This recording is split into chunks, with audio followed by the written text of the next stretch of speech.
اعوذ باللہ من الشیطان الرجیم بسم اللہ الرحمن الرحیم السلام علیکم ورحمۃ اللہ وبرکاتہ۔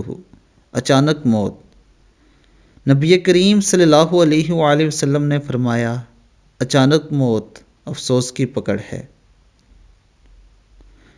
یعنی اللہ کے عذاب کی علامت ہے، اللہ کے غضب کی علامت ہے، کیونکہ اس میں بندے کو مہلت نہیں ملتی کہ وہ اپنے سفر آخرت کا سامان درست کر سکے، یعنی کہ وہ اپنے آخری لمحات میں اللہ رب العزت سے توبہ و استغفار کر سکے، یا کوئی وصیت یا کوئی عمل صالح کر سکے۔ جیسے دوستو، جو شخص بیمار ہوتا ہے مرنے سے پہلے اللہ تعالیٰ اسے مہلت دیتے ہیں کہ وہ اپنے گناہوں کی توبہ کرے، اس کے پاس جو مال و دولت ہے اس میں سے اللہ کی راہ میں صدقہ کرے،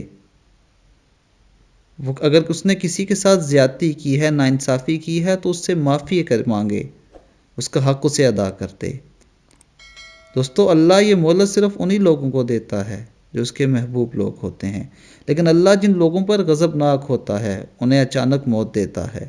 اس لیے دوستو، اللہ رب العزت سے یہ دعا کریں کہ اللہ تعالیٰ آپ کو اچانک موت نہ دیں، بلکہ اللہ تعالیٰ ہمیں نیک اعمال کرنے کی اور اپنی موت سے پہلے توبہ کی توفیق عطا فرمائے۔ السلام علیکم ورحمۃ اللہ وبرکاتہ۔